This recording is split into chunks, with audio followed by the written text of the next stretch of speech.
Assalamualaikum warahmatullahi wabarakatuh.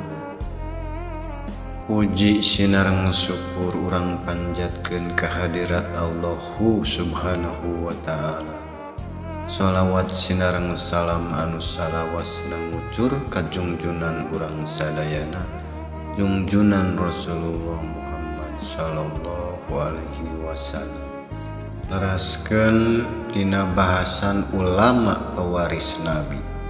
Ulama teh pewaris para nabi nyaeta anu neraskeun visi misina, anu neraskeun perjuanganana kanggo nyalametkeun umat supados tiasa mulih deui ka Allah, sabab jalan ka Allah mung eta hiji-hijina.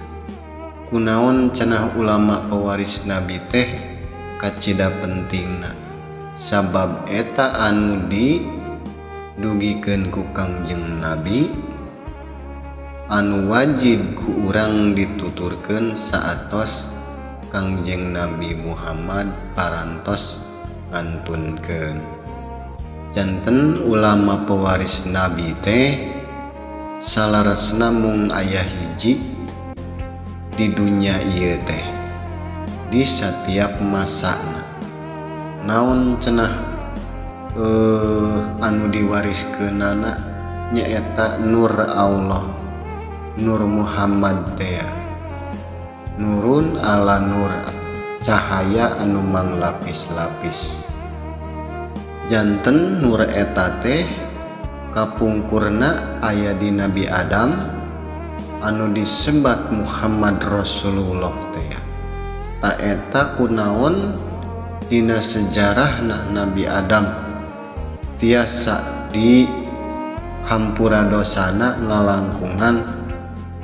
ngalangkungan Rasulullah Muhammad. Janten eta teh nur Allah, ibarat matahari sareng cahaya.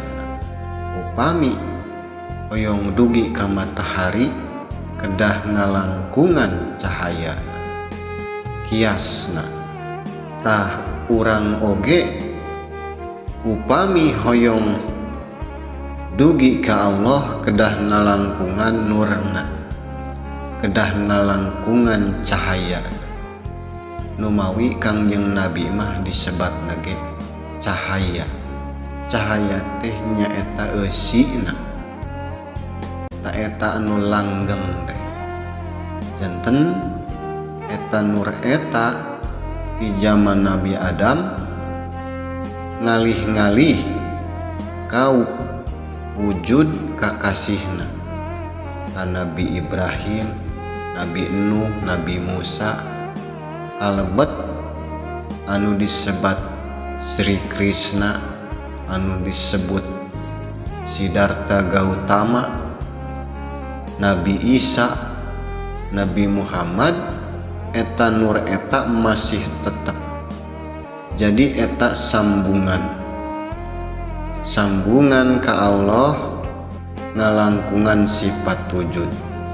Janten agama mah teu padu percaya wae, nu penting yakin sanes didinya, tapi kedah nyaksi teh dina syahadat. Tah urang kedah hendak kadinya numawi ieu pait pisan ngadugikeun ieu teh, tapi sok sanajan pait wajib didugikeun supados umat uningan. Janten ayeuna teh ngabingungkeun mana anu sabenerna anu ku urang dituturkeun ku sarerea teh. Numawi upami hoyong henteu lieur henteu bingung, tuturkeun bae anu ku Kangjeng Nabi parantos didugikeun. Nyaeta ulama pewaris nabi eta. Tah didinya Quran sareng hadis anu nyata, anu aslina, anu cahaya eta. Janten nur eta teh mangrupi setrumna upami kabel mah. upami dinu HP mah nyaeta sinyal kedah pendak heula sareng anu nyandak sinyalna. Apal sandina nembe tiasa aya sambunganan. Eta sistem anu mutlak ti Allah sanes buatan manusia. Ngan manusia dikapungkur ge alim sok mawa karep sorangan hoyong ku carana masing-masing sesuai sareng kapercayaan anak masing-masing. Numawi lumpatna ngagolongan sabab percaya kana anu dipercaya teh kana nafsu. Akhirna nyembah ka golongan sanes nyembah ka Allah. Ta upami nyembah ka Allah mah urang bakal ngahijikeun ngarangkul sadayana golongan supados teu parasea, supados teu paaku-aku ngarasa bener, tapi agama Allah eta nu bakal ngahijikeun. Karsa kawasana urang ngan saukur mangdugikeun. Ibarat urang mangrupi alatna hungkul anu ngeresakeun namanya Allah.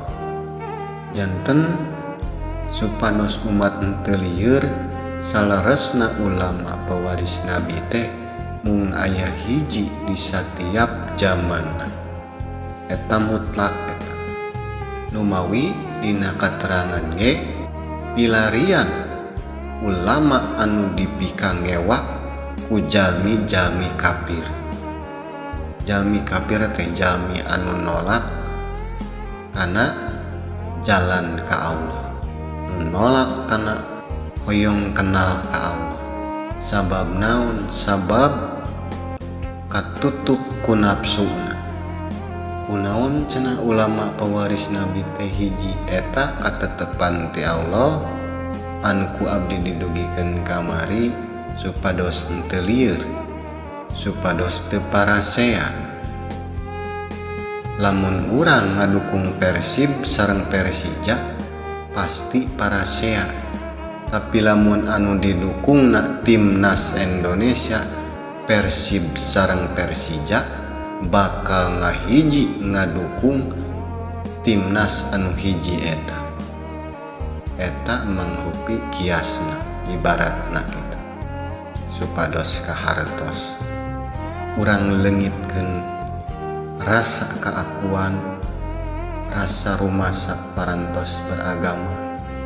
Da urang mengpeng hirup keneh di dunya, mengpeng aya nu mangnepikeun, aya nu masihan jalan ku hakikat namanya Allah, syariat nanya isim kuring anu teu tiasa naon-naon mung saukur ngadugikeun eta ge ku parentah sareng ku kersa kawasana. Janten anggapan umat di masyarakat ieu teh dianggapna sakur anu jiga ulama disebatna pewaris Nabi, akhirna main tuturkeun wae keun salaresna sanes kitu. Tapi ulama pewaris Nabi mah mung aya hiji di dunya ieu sareng aya legalitasna. Ta eta nu dipilarian ku sakumna jalmi upami hoyong kuninga agama anu salaresna agama samawi. Ta eta anu nyandak agama samawi ka alam dunya ieu. Sabab anu waris mah mutlak nyambung langsung bakal kaalaman anu dina mushaf Quran, bakal kaalaman ku urang perjalanan rohani eta. Janten karunya ka umat ku bingung nuturkeun akhirna ayeuna seueur anu ngaku-ngaku sagala rupa tina katurunan Kangjeng Nabi, tina nasab anu nasab ieu rupi-rupi sedengkeun anu mutlak ngan hiji nu mawi kusim kuring ditegeskeun di dieu ulama pewaris teh mung aya hiji disebatna ge waris upami aya dua oge disebatna bagi waris. Ibarat taneuh 1 hektar diwariskeun Kasim abdi tipun bapa. Tah anu 1 hektar eta teh ngalih Kasim abdi suratna sareng sagala rupihalna pasti ngalihna 1 hektar deui sabab disebatna ge waris. Tah lamun dibagikeun eta taneuh 1 hektar lumpatna tos janten tos ngurangan. Ibarat 1 hektar dibagi 2 janten 5.000 meter persegi ewang. Tapi upami waris murni upami tinu ngawariskeun 1 hektar sumpingna anu ditarima ka abdi oge pasti 1 hektar kanu diwarisanana. Rupina sakitu heula di sim kuring mugia tiasa katampi ku para saderek sadayana sabab ieu zaman parantos ruksa, parantos poek, parantos teu apal, teu aya sambunganana ka mana agama anu sabenerna teh. Di dieu dibuka syariatna ayana media sosial teh supados tiasa ngajangkau leuwih gampil, leuwih tereh deui nyebarna ka umat di alam dunya ieu. Wabillahi taufiq wal hidayah. Wassalamualaikum warahmatullahi wabarakatuh.